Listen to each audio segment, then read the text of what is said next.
Assalamualaikum warahmatullahi wabarakatuh. Abang Bebel bersiaran kembali. Alhamdulillah, hari ini dah masuk hari yang kedua, episod yang kedua siri usahawan um, mencipta keajaiban. Episod kedua kita pada kali ini lebih penting kerana uh, abang nak membincangkan tentang keupayaan minda kita, mental kita. Episod kedua membincangkan tentang minda yang betul. Jadi untuk melakukan perniagaan di BE International, kita hendaklah mempunyai sepasang minda yang betul. Kiri kanan brain kita ni kena function sebaik yang mungkin. Okey, jadi function minda ni sebenarnya mencorakkan kejayaan kita. Apabila kita banyak berfikir, apabila kita mempunyai minda yang kita tune kepada ke arah mental yang betul, insya-Allah kita akan cepat menuju kejayaan. Jadi dalam konteks melakukan apa-apa juga perniagaan di luar sana, kita harus mempunyai minda yang betul. Abang hari ini hendak berkongsi tentang 5 ciri-ciri minda yang betul supaya minda kita ini dapat diterapkan di dalam aspek kelakuan kita sehari-hari dalam melakukan perniagaan. Jadi ini amatlah penting untuk kita faham tentang pentingnya kita sendiri membetulkan minda kita. Kita tak nak minda kita ni dikuasai oleh elemen-elemen luar, elemen-elemen yang negatif. Kita harus mempunyai minda yang betul supaya kita dapat melaksanakan segala tindakan, melaksanakan segala apa yang kita perlu lakukan untuk kita mencapai kejayaan di tahap maksimum. Jadi, apakah 5 ciri-ciri mental yang betul ini? Mari kita lihat. Minda yang pertama adalah minda mentality of learn to unlearn. InsyaAllah kita akan lebih nampak kesenangan untuk kita mempunyai minda untuk belajar. Minda untuk belajar dan mempunyai minda untuk belajar adalah salah satu ciri yang penting untuk kita mencapai kejayaan. Bukan setakat kita mempunyai minda untuk belajar, tetapi kita juga mempunyai minda untuk belajar mengosongkan minda. Agak deep sikit. Jadi cuba anda bayangkan bagaimana abang melakukannya. Abang adalah dulunya terdiri daripada alam corporate. Di alam corporate, minda alam corporate amat berbeza dengan minda yang kita lakukan di BE International. Jadi, untuk abang masuk ke BE International, abang terpaksa mengosongkan minda dan kita belajar untuk mengisi kembali apa yang telah kosong tu. Jadi, ini adalah salah satu ciri penting untuk kita mencapai kejayaan. Apabila kita boleh belajar mengosongkan minda, kita akan cepat berjaya.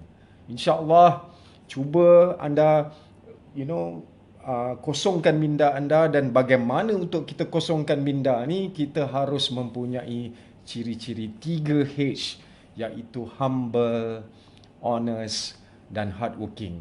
Hanya dengan ciri-ciri 3H ini sahajalah baru kita boleh belajar learn to unlearn.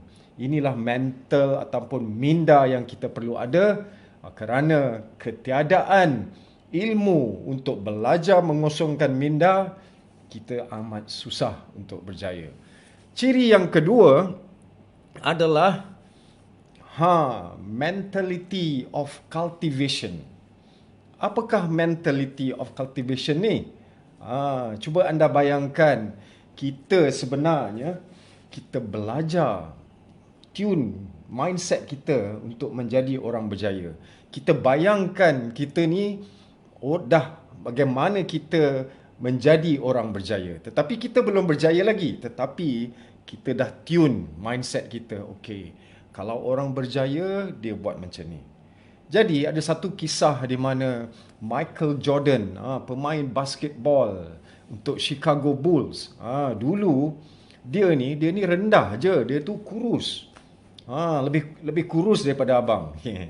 Okey. Anyway, apa yang berlaku? Michael Jordan nak sangat main basketball untuk sekolah dia. Jadi dia sanggup menjadi water boy kepada tim basketball sekolah semata-mata kerana dia dapat melihat bagaimana proses training basketball tu. Inilah mindset of cultivation yang kena ada pada diri kita. Kita kena tune minda kita yang kita ni dah berjaya dan nak berjaya. Macam mana kita nak berjaya? Kita kena tune. Kita kena fokus, kita kena betulkan minda kita supaya kita nanti boleh menjadi orang yang berjaya. Itulah mentality yang kedua, iaitu mentality of cultivation. Sangat penting untuk kita lakukan, dan kalau tak boleh kita cuba untuk kita digest, cuba kita bayangkan bahawa kita ni adalah satu hari nanti orang yang berjaya. Inilah salah satu ciri mental yang diperlukan untuk kita berjaya. Dan kita lihat apakah mentality yang ketiga. Mentality yang ketiga adalah mentality of imitation learning. Ini penting. Kenapa penting? Kerana bila kita nak berjaya, kita kena ikut orang yang dah berjaya. Bila kita dapat ikut orang yang dah berjaya, insya-Allah apa yang kita usahakan sama dengan apa yang orang telah berjaya. Di sinilah kita pernah dengar satu slogan, ikut bodoh-bodoh, buat gila-gila. Kerana apa? Kerana kita melakukan duplikasi sama dengan orang yang dah berjaya. Jadi kalau waktu dulu selepas abang keluar daripada alam corporate dan abang memasuki alam MLM, apa yang abang lakukan? Abang melihat tindak tanduk orang-orang yang dah berjaya. Macam mana diorang bercakap, macam mana diorang respon, macam mana diorang tulis Facebook wall, macam mana diorang buat FB live. Jadi abang belajar meniru gaya diorang, duplicate cara diorang. Dan insya-Allah lama-lama ini akan menjadi satu sebatian dalam minda kita dan kita akan menjadi orang berjaya seperti mereka juga. Dan seterusnya, apakah minda yang keempat? Okey, minda yang keempat ni lagi penting kerana minda yang keempat ni adalah mentality to face rejection. Ini penting kerana rejection ni sebenarnya memang sentiasa ada di sekeliling kita. Orang yang dah berjaya sekalipun, mereka pernah dan mereka sering menerima rejection. Kita tak nak 100, kita hanya nak 1. Jadi 99 rejection is okay kerana kita ada satu kejayaan. Itu yang kita nak sebenarnya. Jadi janganlah kita rasa down, janganlah kita rasa macam demotivated.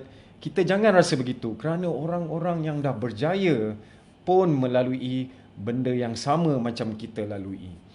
Jadikan rejection ni sebagai satu learning curve, satu pembelajaran untuk anda lebih maju, untuk anda lebih berjaya, bagaimana anda boleh respon dan juga memberi feedback supaya anda boleh memperbaiki diri anda. Rejection ni bagus.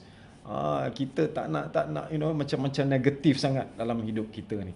Kerana rejection ni sebenarnya yang menguatkan kita, yang memantapkan percakapan kita, memantapkan respon kita dan memantapkan ilmu kita. Ini yang kita nak.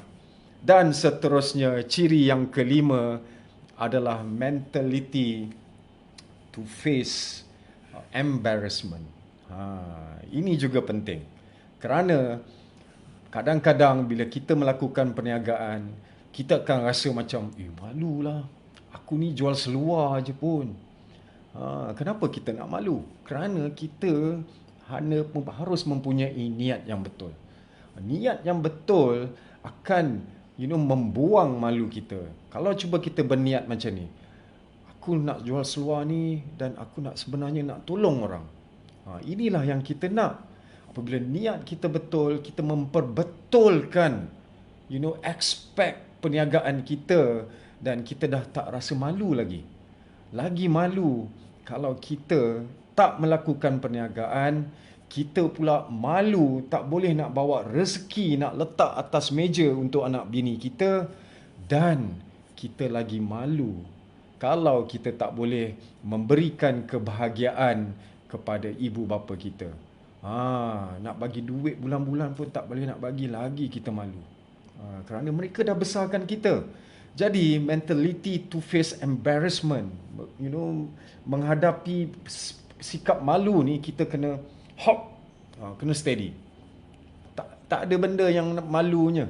Okey, nak betulkan, nak buangkan malu ni, kita harus betulkan niat kita. Okey, jadi 5 ciri-ciri inilah yang sangat penting untuk mindset kita, untuk kita perbetulkan supaya kita boleh mencapai kejayaan dengan pantas dalam waktu yang singkat. Jadi inilah sebenarnya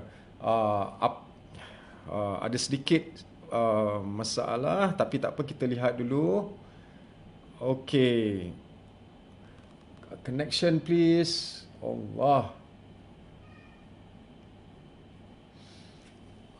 Ada sedikit masalah, tapi tak apa. Kalau anda masih boleh mendengar abang, supaya abang harap agar minda kita ni betul, kita kena sentiasa memperbaiki dan mempunyai 5 ciri-ciri minda ini agar minda kita ini dapat dibetulkan untuk kita mencapai kejayaan. Jadi setakat ini dulu. Terima kasih kepada yang menonton. Kita akan jumpa lagi pada episod yang akan datang.